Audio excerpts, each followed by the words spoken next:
Remember that guy who used to shout, "It's just a prank, bro," while scaring random people in public? Yeah, Vitaly. Once a notorious YouTube prankster, now a muscle-bound chaos magnet turned global disgrace. These days, he's not yelling much because Vitaly is currently wasting away in a jail cell in the Philippines. And no, that's not the setup for a new prank video. This is his actual life now. And based on the most recent reports, things are looking rough physically, mentally, and reputation-wise. Because this isn't just a slap on the wrist or a few nights in lockup, it's a full-scale legal nightmare. No bail, no court hearing scheduled, and no country stepping up to defend him. Meanwhile, the internet, they've got zero sympathy to spare.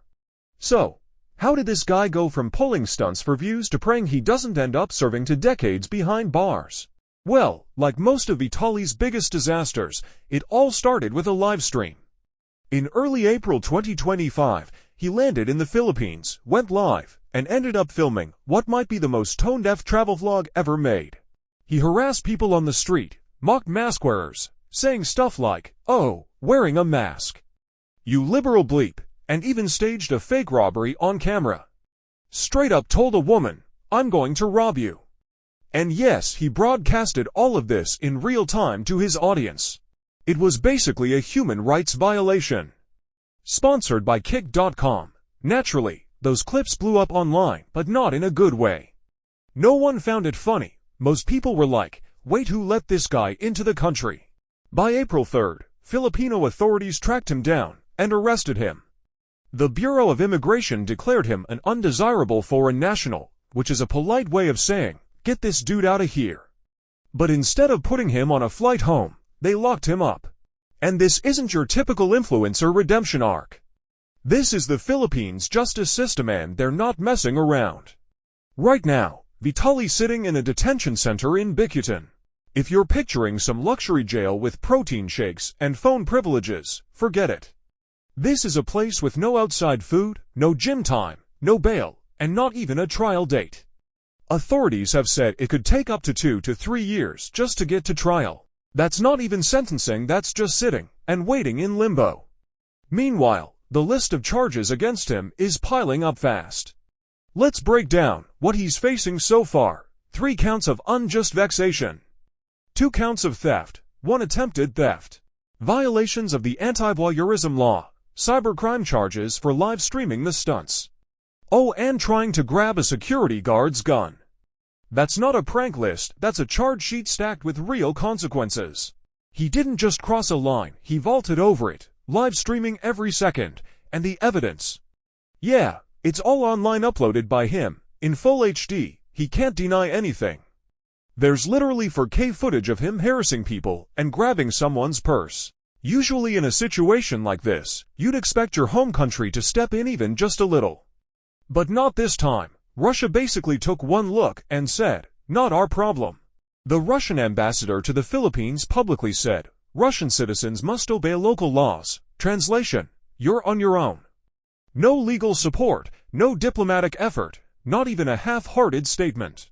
And just to kick him while he's down, the Russian media called him an embarrassment.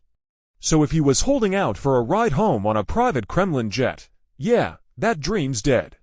What about his US citizenship? Crickets. No statements from the government, no help from the embassy. Not even a casual were aware of the situation, and honestly, can you blame them? He went to a foreign country, broke their laws on camera, and made himself look like a complete menace. This isn't wrongful imprisonment, this is straight-up play stupid games, win stupid prizes. Things got so messy, even the president of the Philippines weighed in. President Bongbong Marcos openly called him crazy and out of his mind. He even joked to the press, "Can I curse at him?" Honestly, mood. Justice Secretary Romulo was even more direct, "We will not deport him. He will be held accountable here." Translation: you're not getting out. You're getting made an example of. And Vitaly basically handed them the ammo. So, what's life like now for him? For starters, no fast food, no deliveries, and definitely no Jollibee from fans. Some supporters tried to send him food, but officials shut that down immediately. Despite rumors online, there are no special food deliveries happening. This isn't detention. He eats what they give him, period. And reportedly, it's not going well. He's experiencing severe health issues and will keep tabs on that, but he's not getting out because of it. Medical staff are handling it inside. Sources say he's suffering from arrhythmias and withdrawal symptoms, most likely from steroids or drugs. Vitaly is not doing well. He's having reactions. His heart rhythm is off. And people in the jail are speculating it's withdrawal, whether it's steroids, drugs, or something else. Not a huge shock. This is the same guy who once assaulted a jogger and spiraled online for years. Now he's going cold turkey in a Manila jail. Definitely not part of his self-care plan. And here's the worst part, he's still in pre-trial detention. No bail, no trial, no timeline. If convicted on all counts, he could face over 20 years behind bars. And that's not even counting anything extra they might add due to the live streams. Even if he's somehow found innocent, which seems unlikely, he'd be deported instantly and permanently banned. Until then, he's stuck. His YouTube is dead. His cameraman vanished. His country's ditched him, and his fans either moved on or turned against him. Speaking of his cameraman, let's not forget Vitaly didn't pull this off solo. His cameraman, a Filipino named Christopher, also known as Sly Kane, was behind the lens for the entire debacle. And when the legal drama kicked off, he disappeared. Ran off to Taiwan, and just kept streaming like nothing happened. He dyed his hair, exposed his location, and basically taunted law enforcement live. Now he's facing his own set of charges, including cybercrime and anti-voyeurism violations. But good luck catching someone who thinks live streaming your escape is stealth mode. Even his crew is falling apart, and no, there's no fan-led free Vitaly movement brewing. The internet has completely turned on him. People are outraged, creators are roasting him. And even his longtime fans are realizing that being edgy doesn't make you invincible. Now, Vitaly is the poster child for what not to do as a content creator. Honestly, it's been a long time coming. Before his arrest, he actually tried to pull off a PR damage control video.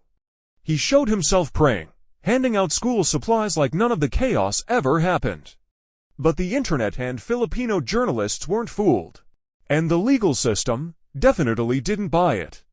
You can't terrorize people on Monday and play Saint Vitaly on Tuesday. So in the end, Vitaly thought his clout would shield him. That his followers were his safety net, that fame gave him a free pass. But the Philippines had a different idea. Now he's locked up. Left behind, forgotten, all because he couldn't tell where the internet ended and real life began. And now, the only thing going viral for him is his mugshot. Drop your thoughts in the comments below. And remember, clout might get you views, but it won't get you out of jail. Peace.